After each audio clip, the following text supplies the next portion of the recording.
We're live. We're live. Hello, everybody. Welcome back to the Sacred Relationship Lab with me, Joanne Webb, the Happiness Hustler, and Stacy Taylor, Men's Coach, where all your relationships can be answered. Yeah. Bring the questions, bring the juiciness, bring anything you want to get out of or take off your own plate and get some outside insights or just a different point of view on, bring it to the table. Yeah, it's good to get the perspective from a man and a woman because, and I know, I don't know about you, Stacey, but I always feel sorry for people who go to couples counselling. I only ever went to one session with my first husband as we were splitting up, and it was with another woman, and she was actually really against me. Like you get these people who seem to be really on one side of one sex. And I was just sitting there thinking, this just doesn't seem fair. So I think having the male and the female perspective coming at it from different angles, I think it's a nice, fair way to do it. Do you?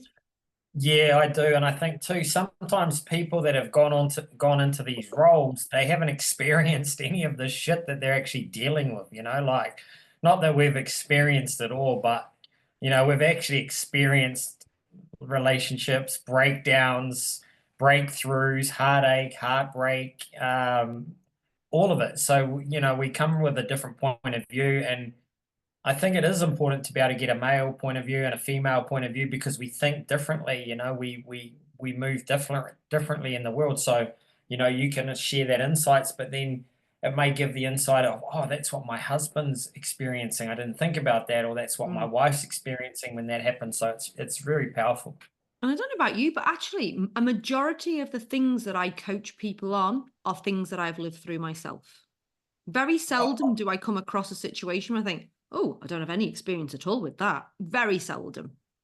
I actually believe that's our life's purpose is to heal ourselves and teach others to do the same. How can you teach somebody something that you haven't lived in some way, shape, or form? Now, that doesn't mean we may have gone into the depths of it, but when you've gone on a journey to heal yourself and have life experience, you can relate to that person. And when you can relate to that person and what they're going through, you can bring a wisdom that you'll never learn in a textbook or on a university course or whatever. It's real life lived experience is the best. People say to me, what's the best book you've ever read? And I say myself, like because there was chapters of me that I didn't want to go into. We don't have an application problem, we don't have a learning problem, we have an application problem. So you've got all the answers to help someone else once you start to dig into your own life and fix what's going on for you, and that's where you'll usually find your purpose too. I hear. That's why they say don't take advice from somebody who's never dealt with what you've dealt with. Just don't. Why is their advice valuable? I mean, occasionally there can be little nuggets. Don't get me wrong. People do have old wisdom and souls and things, but sometimes you have to look at people as like taking relationship advice from somebody who's in this shit ass relationship. You're like, it's gonna sit right with me. Well, I was actually just having a bit of a laugh about this the other day, and I say it all with love, but the relationship coach who's not in a relationship, I see heaps of those right now, and I'm like, okay, Yeah. yeah, I don't know if I'd be taking relationship advice from someone who's not in a relationship. So just a little joke, no I attack know. on anyone. No, I agree. But unless they convince me otherwise, you're right. It's a bit like, okay, we'll see. We will Yeah, see. Have you got any questions today? yeah, I've got one pretty juicy one actually. Can I start with one? Yeah, go for it. This is not a listener question. This is a Joanne question. And I do have the answer. So I will be able to answer this, but I just think it's such a good thing to talk about because I know a lot of people will be going through it. My teenager has turned into a psycho. It's like, just to put a little backstory on it, he's nearly 17. Used to be the loveliest kid known to man. He'd come in, he's dead person. But don't get me wrong, there's still those snippets of it, isn't it? He comes in, he's chatty. Hey, how are things? But as soon as he's hungry or tired, or you say something he doesn't want to hear, oh my God, it's like I'm all of a sudden living with a psychopath. Mm. So I'd love to hear how you deal with that, Stacy. Yeah, it's a big. How old did you say he was? 17, was it? 16, nearly Six. 17. Yeah, it's a big age. It's a big age. There's like a huge change. I'm a man. I'm not. I want to be respected like a man. I want the responsibilities of it, but then I don't. And I think the biggest thing that I did with my teenage children's is I just had non-negotiables. Like, I don't give a fuck what you do. I don't care what this is. You can go and wreck everything out there. But in this space, this is the way we behave. This is a non-negotiable. Disrespect is non-negotiable. Like, I understand if you're tired, if you want to talk about it, that's fine. But yeah, that's what I did. And then I just left everything else alone. Even if it triggered the shit out of me, like I would just like, no, it's their life. Let them figure it out. But, when you're in the home environment, if you let something go for too long, eventually it becomes the norm and then you get angry at yourself. I've been through this. I actually just went through this with my son. So he went into a really bad work accident. His car was broken and I loaned him my car. And then it come back and it was like his car. And it was fucking disgusting. And I still haven't actually pulled him up. I just took it back, but I realized all I said was look after it. But it would come back, and I'm not kidding, I didn't even think I'd have enough gas to get to the gas station, and shit like this. And so you've really, and this comes back to what we shared, is there's this fear of if I actually say what I want and say what I expect, that they might abandon me or they might reject me or they might leave me. And, you've got to actually choose yourself and put your boundaries in. And if they're not honoring them, boundaries have a consequence, but actually speaking your truth. And, yeah, it's a tough one, man, because there's a part of you wants to let it slide, and there's a part of you that chews you up because you're like, oh. And do you know what I found as a parent as well? Because I've got 4 kids. I think you've got 3, haven't you, Stacey? You think that you're bringing them all up the same. You're not, and they're all totally autonomous human beings who all behave differently. So just because you've done it once before or twice or thrice, there's still surprises. And I'm like, am I just having a short-term memory? Because I'm sure it wasn't like this bad with the others.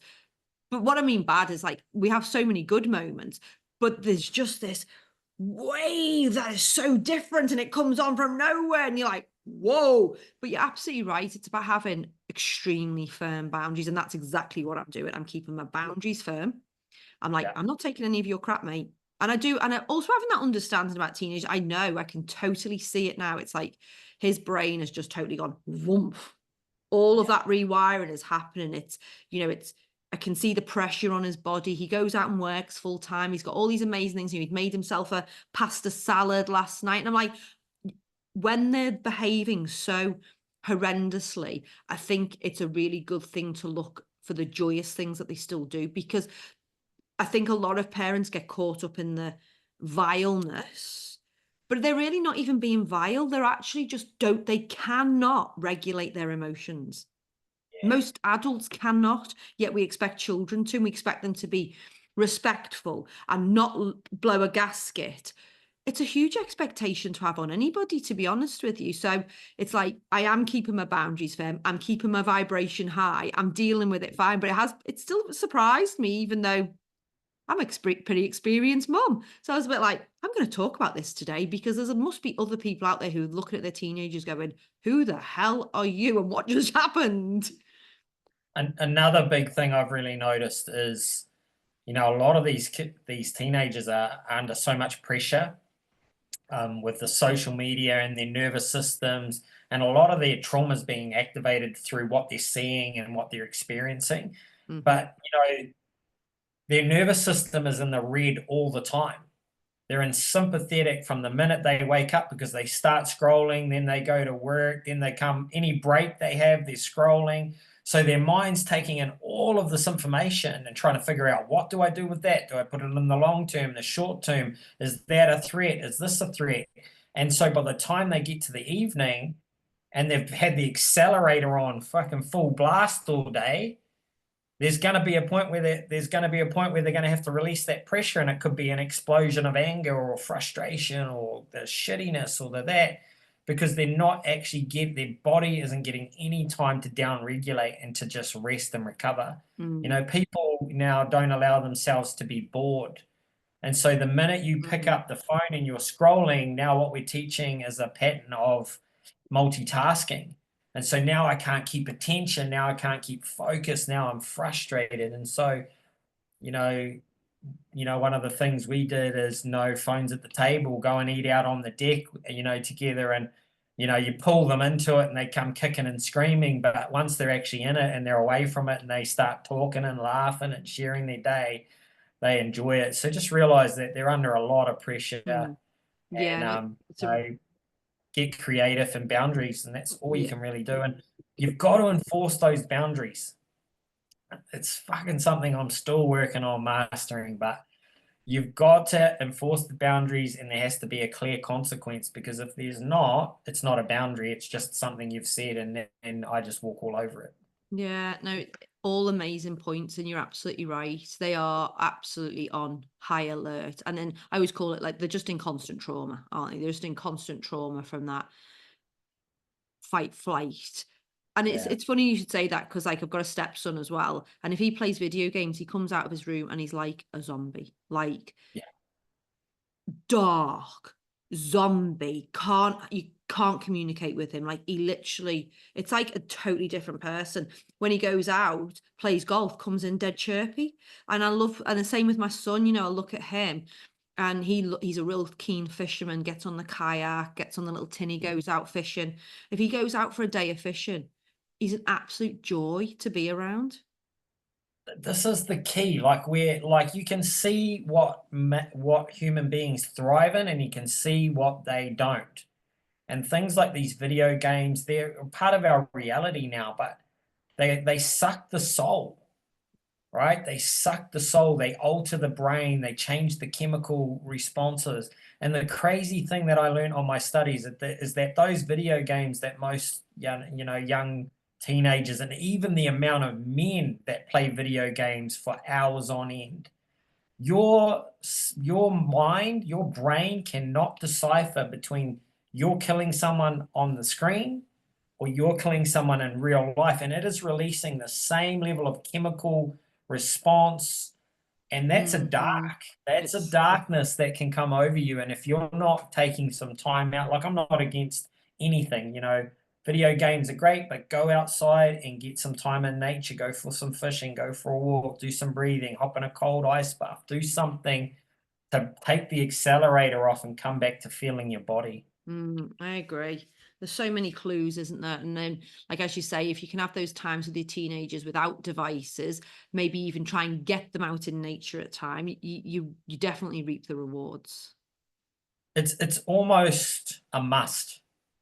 Definitely a must. It's almost a must for your physical and mental well-being because no matter what, we live in a world now where the stimulus is just like it's never been like this in any moment in history as it is now. Everywhere you carry a stimulus machine in your pocket.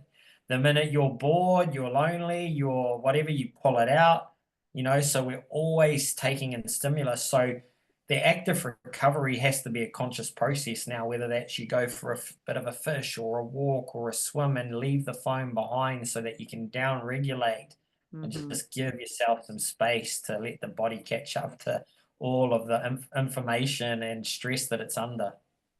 Here. So if you've got a teenager at home and they're crazy, love them unconditionally, try and keep your cool. Remember, it's nothing personal, because when they do have a big spaz out at you, remember it is actually, they know that they're safe. So it's actually a compliment in a way when they are allowed to do that without you going, don't you speak to me like that, or even responding, because actually often it's not even worth responding while they are in full flight. You're best just to let them empty their magazine, let it go, speak to them when they're calm, because you can't enforce boundaries or have a calm conversation when they're up in that mode. You've got to just wait for it all to settle. So love them unconditionally. Remember that. Actually, it's funny because my partner came and he went, oh my God, they're like having a tantrum. They're like toddlers at the minute. I went, that's exactly what they are. They've literally gone back to being little kindergarten kids at times. So if you can look at them through those beautiful, compassionate eyes, remember when your kids were in kindergarten and it was super cute and delicious. You just have to remember that's who your teenagers are as well. Another little thing is just look how you're feeling in the evening too. Sometimes, it can be you're actually quite worked up and irritated, and life can be thorough, but like Joanne said, it's just the process of they'll grow out of it eventually. It's lovely. So lovely. Right, okay. Give us your question, Stacy. So this one's coming from a woman, and it's pretty heavy. So she's found out her husband's been watching porn and went looking and found that there was some pretty horrific things, and she's just shocked, doesn't know what to do, doesn't know how to approach him, and yeah, help. Wow. Okay, that is big, and it must be really big for you. So thank you for sending the question and being brave and help, because yeah, it's a big thing. And you and I have talked about this, Stacey, on the show before. Porn is a massive issue. People do not realize the extent of who has a porn addiction. Do you know, like, there's so many kids under 10 years old with a porn addiction. Like, the statistics are mental. That's why I always say to people, don't let your kids take their devices in their room when they're young. Don't do it, because it's just creating havoc. And what porn is like anything else, once you start watching it, if it's giving you some kind of dopamine hit, you're going to want more and more of it. And then the dopamine hit comes down. So then you have to go hardcore. Yeah. Or maybe it has to be like live things on TV. There's different pathways that people can take. And there's so many pathways, and everything is readily available. Everything you can find if you want to find it. How do you approach it? Well, that's obviously depends on the relationship you have with your husband and how you and him communicate. Obviously, check your energy before you go into the conversation is the first thing I would say. Because, I would imagine you are hurt. You've got a lot of questions. You're wondering what's going on. It's not about you. None of this is about you. Everything is about him. Whatever's inside of him. So, often we try and look for blame. There's no blame. Everything just is. So just check your energy before you have the conversation. Can you go in calm as you can? Because if you're going to go in guns blazing, then either he's going to retract into a shell like a turtle, or he's going to come out guns blazing as well, and that's not going to work. So calm, maybe, and then I would just start off with saying, I found this. What do you think? Well, what have you got to say about it? And then you don't need to say anything else. You just got to see what his reaction is from there on in. And then it's a decision. Does he need help? Can you two work through it? But that's all comes in time. But definitely check your energy, make sure you're okay. And yet just go in with a one-liner. Because I know for me, I can talk too much. I have learned to say nothing while just saying, this is the situation. What do you think? And it's very, very powerful. Yeah, that's amazing. Yeah, and there's a reason all these things are free or so readily available. Like Joanne said, you can find anything if you look hard enough, and there's a reason porn is free on the internet and so easily available. There's a reason video games and alcohol shops and all of these things are on every corner, because they know it destroys the soul. The powers that run the world know it ruins families, it ruins intimacy, it ruins connection, especially when we're talking about porn. And porn is, you would be mind blown at the people that you would have no clue that are addicted to porn. And, once they get that dopamine hit and they get that relief from the pressure, from what I've learned working with a lot of men too, is it's actually an escape from feeling. It's an escape from connecting. It's an escape from being emotionally open. And it starts off as a harmless thing, but it becomes a monster that controls them. And then, the dopamine hit goes up, and then the receptors can't handle it. So they got to go more and more and more. And then you'll notice issues in the bedroom. You'll notice less intimacy. There can be erectile dysfunction. There can be a disconnect because he's lost connection with his soul. And it's interesting. I actually read a post on that today, that it really is a dark aspect that gets a hold of a man's soul. But I think Joanne really nailed it. Is just take your time. It's really a form of betrayal. It's a form of cheating. It's a form of betrayal. And you have to address it, otherwise it's going to eat you up inside. It may be the toughest thing you ever have to do, to sit down and say to your husband, "Hey, I found this. What's going on?" And I don't know the dynamics of the relationship, whether he's going to shut down or whether he's going to, but just navigate it in honoring yourself. Honor yourself, and often the response will tell you everything you need to know. And then it will really be the balls in his court as to, what is he going to do about it? Because once it's no different to gambling, it's no different to alcohol, it's no longer different to meth. If you look at all the addictions hit in the same part of the brain. They're giving the same response as a heroin addict from the porn, right? So if he doesn't address it, it will just consume his soul, and you'll just see him die, and you'll die with him. Because whatever a man is creating in his nervous system, especially if you two are still having sexual experience, sexual encounter, you're absorbing that. And whatever you absorb, you will actually project or absorb and become the frequency of that. So you've got to protect your energy at this time too.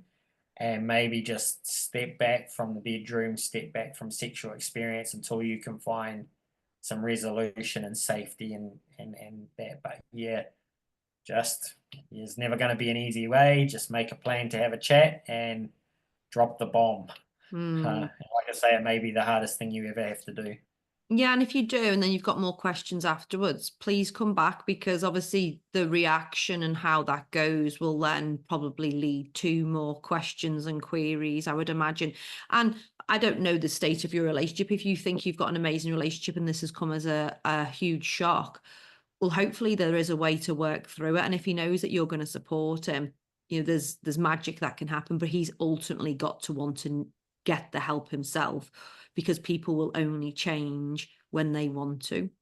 So, this might be his rock bottom moment when he knows that and rock bottom moments are usually a little bit unpleasant. So just be aware of that. Rock bottom is rock bottom, but the great thing about rock bottom is you push off from it and you go back up. So I just send you all the love and healing, and I really wish you well in the conversation, but always just check your own energy and make sure you're taking great care of yourself, because as Stacy says, it is a betrayal. It will come as shock, and it's not a nice situation. So kindness and compassion always with yourself as well. Yeah, and you just need to realize, like I've worked with kids that are 15 with porn addiction. I've worked with men with beautiful family that are involved in the church that you wouldn't know. It can get its hooks into anyone. And if you're a man out there that is experiencing porn, do something about it now. Because the guilt and shame that you are generating through that process over and over every single day will eventually eat you up, and you will ruin everything in your life. It's no different to the pokies. It's no different to gambling. So do that, and yeah, to the lady out there that's going through it, honor yourself. That sounds easy, but it's simple, but it's not easy.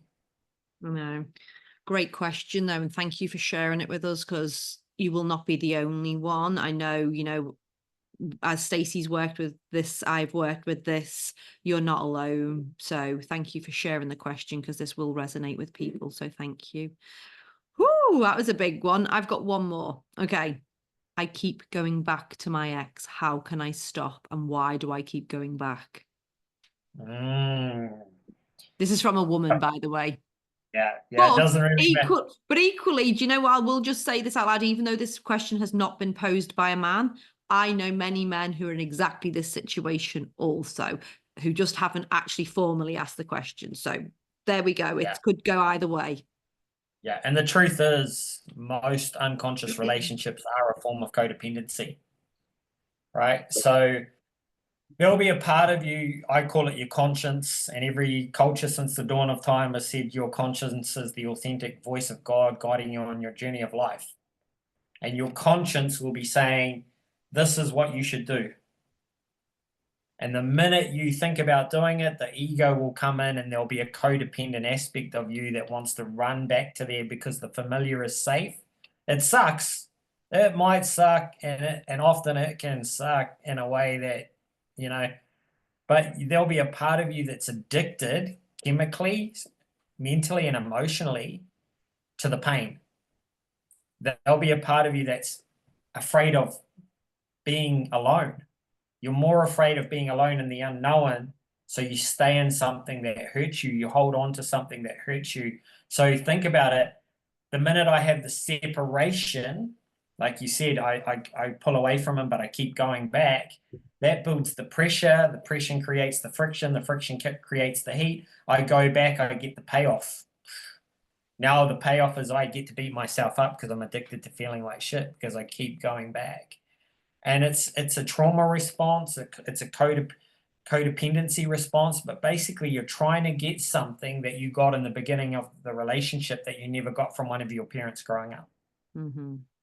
And you're addicted to getting it. And what you've got to realize is that the minute you can step out, and if you step out of a relationship, don't have any contact for at least 6 weeks.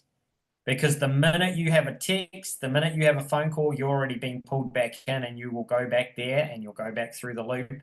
And this is your journey, is to break the loop, right? If it's not healthy, that's up to you. But one of the questions I always ask my clients is, what would you tell your children? What would you tell your best friend in this situation? And 99.9% of the time, they'd answer with that. I would tell them to get the fuck out of there. I would leave. Why is it that you can't take your own advice? Because you're afraid to make a decision. Yeah, absolutely. And I love the way you talk about the consciousness and, the connection to God. Well, I call it the soul. It's the same thing. Our soul is here for our soul is dancing. Our soul knows we are freaking amazing. But our brain is hardwired to stay exactly as we are. That's what our brain does. Our brain is just, and I said to someone today, your brain is trying to keep you safe. And they went, but I don't feel safe. And I went, it doesn't even mean that. It just means it's the safety of the known. You might be totally unsafe. Why do people stay in highly abusive relationships? Because they're on an addiction cycle and their brain wants them to stay in the status quo. That's how we are hardwired. And it is mind-blowing. We're like, oh my God, why did we come for this? But we did come for it. And we can overcome it once we understand how we operate as a human being. We are a soul in this human body, but we've got to honor the fact that we are human. And our brain is just going, no, I just want the safety. Let's stay as the status quo. And your soul's going, I want so much more. We can have the best life. Let's go over there. And the brain's going, no, stay here. And it's like this push and pull, whether you call it the ego or the brain, same thing. And so I recommended to somebody earlier to put your brain in a place of safety, visualize being without them. But how does that feel? When you're not having to deal with the manipulation or the arguments or the drunkard nights coming home, whatever it is, whatever your problem is in your relationship that brings you down over and over again, because there is something. And it might just not be one thing, it might be 10, it might be 100 things that bring you down. So how does your life feel when you're not having to deal with that shit anymore? How great do you feel? What's the feeling that do you feel free? Do you feel excited? Do you feel liberated? Whatever it is for you, and visualize it every day. Put your brain in that place of safety. So then when you are apart, you're not going, oh, but I really want to go back, because your brain feels safe. It's like the video games before, like exactly as you said, Stacy, isn't it? It doesn't know the difference between make-believe and actual fact. So You have to train your brain as well. That's part of it. And just know, as humans, we've got these like emotional ties. You went into like a bit spiritual before, which I love, Stacey. You and I are both quite woo-woo and spiritual. I truly believe sometimes we have, well, quite often we have like literal invisible connections to those souls, and you've got to do rituals as well to break them. I invite Archangel Michael in for me, and I get his big blue wand, and I swing it around my head sometimes like that, and I'm breaking ties and breaking chains. I don't want people's shit attached to me. Release it, let it go. That might not be the right ritual for you, but you will find one. And the biggest thing you need to realize is that whatever environment you grew up in as a child, that is the familiar environment, and that's what formed your attachment style. So you think you're an adult who went out and found or attracted in this person. You didn't find them, you attracted them. Your frequency pulled in the frequency of the same frequency of your childhood mother and father for you to have the same feeling, which is the knowing, this is what I know. But I can look at Instagram, I can look at Facebook and go, but I want that. I want that. But that doesn't align with you. But it can if you can dissolve what's underneath that. So there's a reason you keep going back. What are you trying to get from it that you didn't get as a child? When you can answer that and let it go, the decision to choose yourself will be an easy decision, because most of the relationships that started in the teens and early 20s are 99% a trauma, basically codependent relationship that's formed out of your childhood wounding. Absolutely. Absolutely. And remember, as you know, this is our belief anyway, Stacey, isn't it? We're souls doing a human experience. You're here to learn lessons, and you will repeat the same, not mistake, the same thing over again until your lessons learned. And every time there's an opportunity there for you to grow and evolve. There's an opportunity for you to do things different to break the cycle. So, and which is actually it's really exciting when you think about it like that. It's like, okay, I'm going to deal with this pain. I'm going to cope with it. I'm going to look into it. I'm going to be curious about it, and I'm going to break that cycle. And then you've done that lesson. Then you don't ever have to repeat it again. And even if you look at this primarily, relationships were a huge part of survival. Back in the caveman days in our evolution. Okay, I'm going to find this woman. This man's going to claim me. We're going to reproduce, what means our family's going to create. He's going to protect and provide. And you didn't have outside influence. You stayed in your small little tribe. I think the average tribe was 30 to 100 people.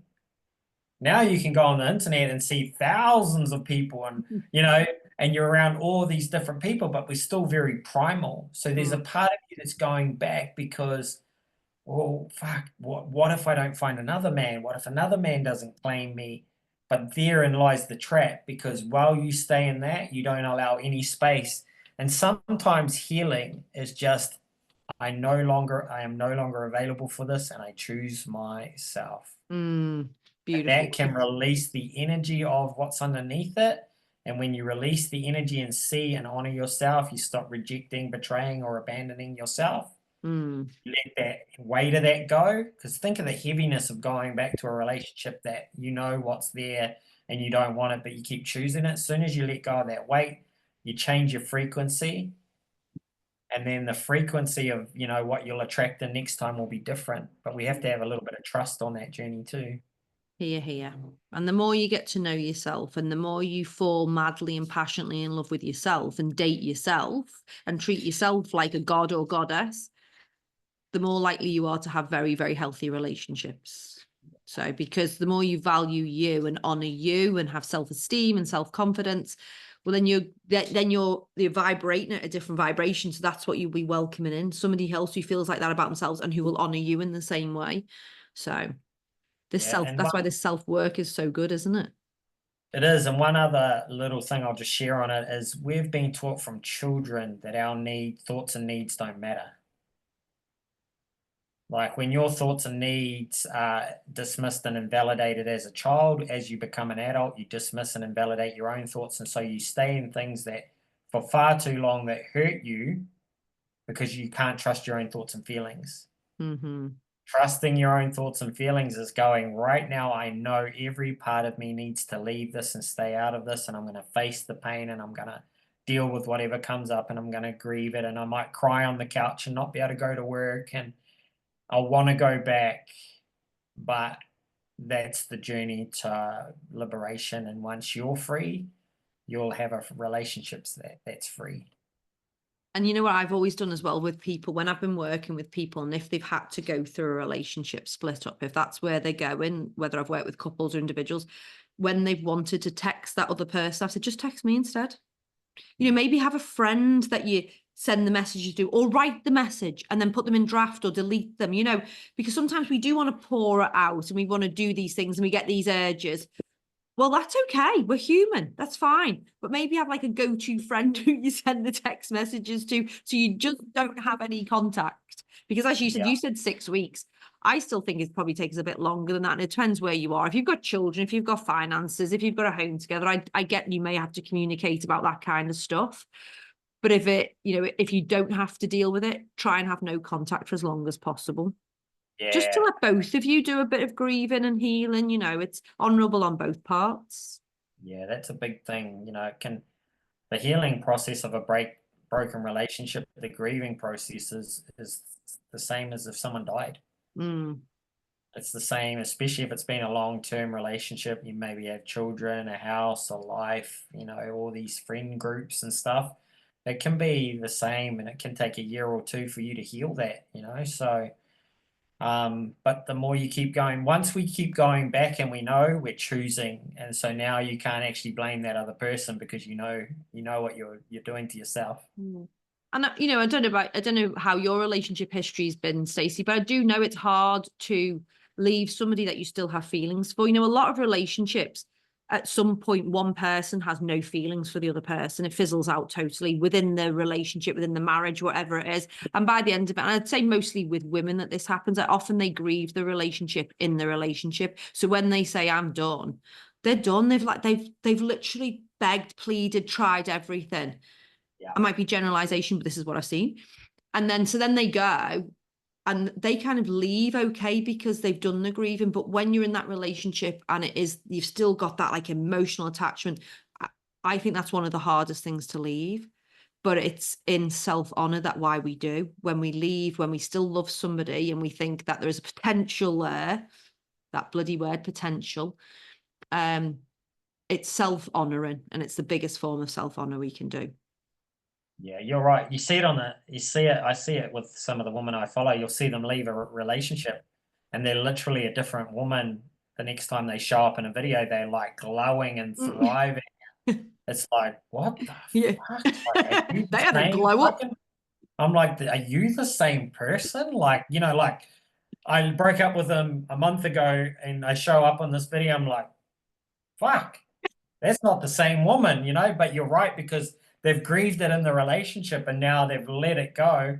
And the guy's gone into the deepest, darkest hole of, whatever, because we're not taught how to deal with that as men as well. And, I love you, but I love me more. Just remember that, I love you. I do. I love everything we've had. I love the lessons. I love the children you've given me, the life you've given me. I even love all the shit you give me. But I love me more, and I'm going to walk away.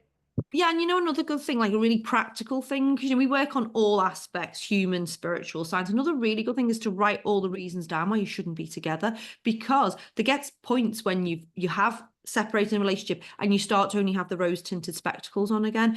Oh, but it was so lovely. We had so many laughs, and I liked it when we went away down to the Coromandel, or I liked it when we went on a picnic. That was so lovely. And you start to really want to be pulled back into the niceness. Of course you do.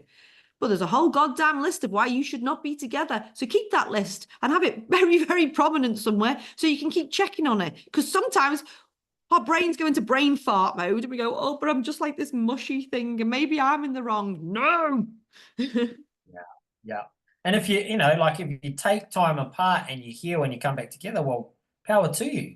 Awesome. Sometimes things actually have to break and end in that way that they've been playing out for a long time, for people to actually deal with their own shit, have resolution and heal. And, if you love them, set them free. That's a quote. All these quotes have such power, right? But don't punish yourself, but don't punish them either by staying in something that no longer serves you.